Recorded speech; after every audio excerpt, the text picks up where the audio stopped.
Saya tinggal bersama mama saya. Di hari pertama saya mendapat perlakuan yang sangat-sangat tidak enak.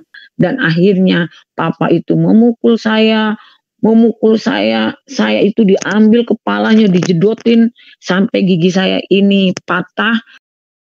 Malang Arsenal.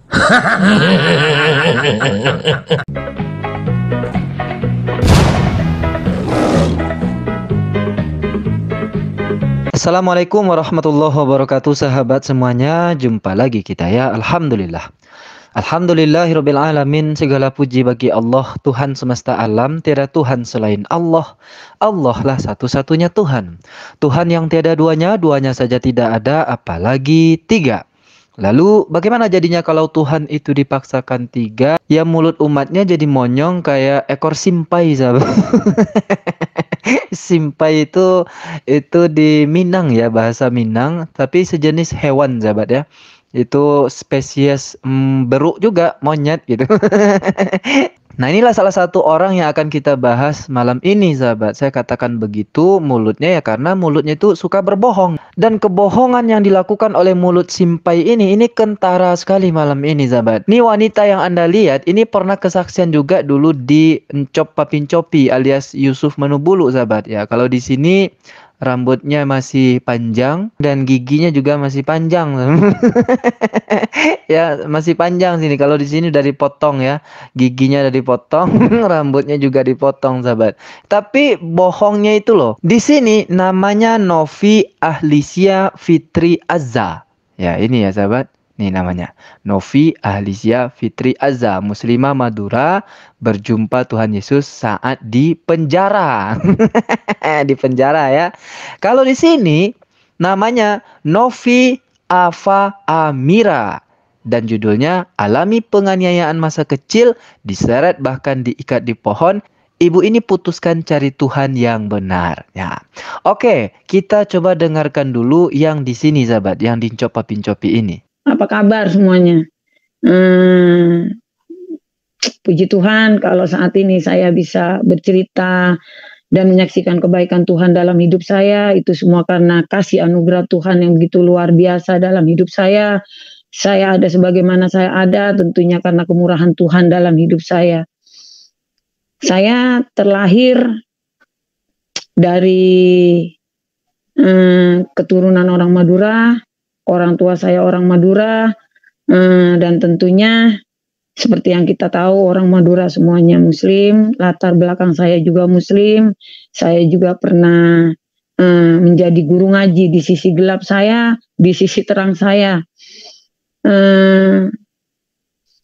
Saya terlahir dari seorang ibu dan seorang ayah tentunya, namun saya diasuh dan dibesarkan oleh kakek saya dan nenek saya. Ya, cukup di sini ya. Kalau pernyataan dia yang mengatakan bahwa dia ini dulunya pernah Islam atau berasal dari Muslim itu sudah sangat basi ya, sahabat. Pengakuan seperti ini. Tapi sebelum kemunculan kita channel-channel Muslim, ya banyak juga orang Islam yang terpengaruh dengan cerita bohong ini. Tapi dengan kemunculan pelet tupai kita ini, orang udah pada sadar dan tahu bahwa ini hanya tipuan saja ya, sahabat. Dan tipuannya itu terletak pada kalimat di sini di Encop Papin Copi dia diasuh oleh kakek dan neneknya. Ingat ya. Sementara di sini, puji Tuhan, ya saya mau memperkenalkan diri lagi. Nama saya Novi, latar belakang saya Muslim. Saya keturunan Madura. Ya puji Tuhan untuk kesempatan yang sudah diberikan kepada saya oleh Pak Franky untuk menyaksikan kebaikan Tuhan dalam hidup saya, menceritakan perjumpaan pribadi saya dengan Tuhan dalam hidup saya. Saya berterima kasih untuk kesempatan dan waktunya. Baiklah, saya akan segera menyaksikan bagaimana Tuhan itu dahsyat dalam kehidupan saya. Latar belakang saya Muslim. Saya itu ketika mama saya itu punya kakak dulu. Dia punya kakaknya itu tidak menikah, sudah 6 tahun tidak punya anak. Akhirnya saya anak ke-7 dari 9 bersaudara. Ketika saya lahir, saya dikasih sama kakaknya mama saya. Saya dikasih sama saya lah jatuhnya ya. Saya dikasih sama saya. Lain lagi ceritanya, sahabat.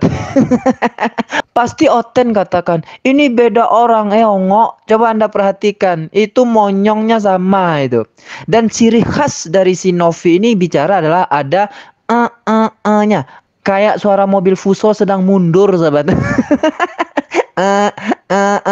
Itu ciri khas si Novi ini. Ya, kalau ada Oten yang mengatakan beda ya, ini ciri khasnya.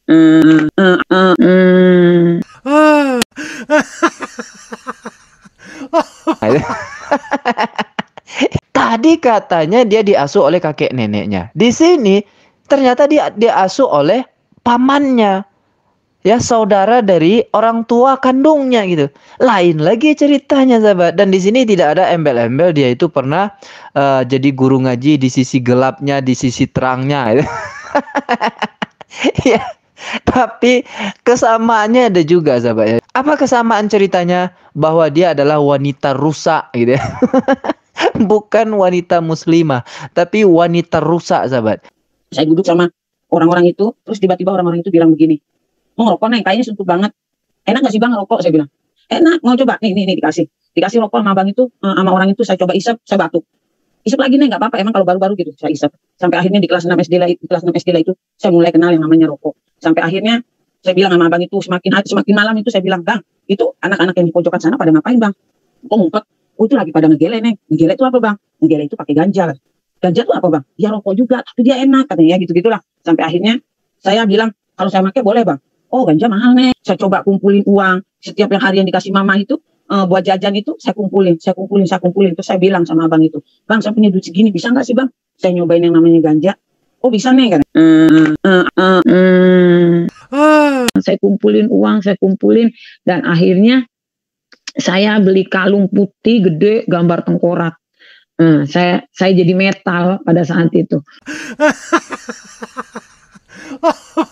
Nah ini kesamaannya, sahabat ya. Di channel Frankie dengan di channel Copapin Copi ya, sama-sama menceritakan kebejatannya. Apa itu ya, dia dulu sejak kelas 6 SD itu sudah merokok ya, perempuan merokok dan sudah mencoba yang namanya ganja dan narkoba, sahabat. Na'udzubillah, tsumma na'udzubillah. Dan Anda para penonton tidak perlu heran ya, ketika Anda melihat, menonton, mendengarkan kesaksian Oten, boro-boro Anda akan mendapatkan pengalaman religi, bagaimana mencari dan menemukan Tuhan yang benar, malah kita hanya akan mendapatkan cerita-cerita halu seperti ini, sahabat. Cerita-cerita masa lalunya yang bejat, ditambah lagi menjelek-jelekkan orang tua yang telah melahirkan dia. Nah seperti ini. Saya tinggal bersama mama saya di hari pertama, saya mendapat perlakuan yang sangat-sangat tidak enak. Dan akhirnya papa itu memukul saya, saya itu diambil kepalanya, dijedotin sampai gigi saya ini patah. Dan saya terus diinjek-injek sama papa saya. Ini posisi kepala saya dijedotin seperti ini sampai ini berdarah. Setelah itu saya diseret ke kamar mandi, disiram. Saya basah kuyup, setelah itu saya diseret ke belakang rumah. Malang Arsenal. Nah itulah kesaksian Oten. Sangat jauh berbeda dengan kesaksian dari para mu'allaf. Bagaimana para mu'allaf itu mereka betul-betul mempelajari Al-Quran dan betul-betul mempelajari Islam sehingga hatinya menjadi lunak. Mu'allaf menjadi lunak hatinya. Dan di saat itu pula mereka memperoleh hidayah. Lah Oten boro-boro menceritakan mereka mendapat hidayah, yang ada hanya menceritakan kebejatan-kebejatan dirinya dan menjelek-jelekkan orang tuanya. Na'udzubillah tsumma na'udzubillah. Oke lah sahabat semuanya, demikian saja video Novi yang diasuh oleh kakek tapi pamannya ini. Sampai jumpa di video Novi yang diasuh oleh anaknya sendiri. Assalamualaikum warahmatullahi wabarakatuh.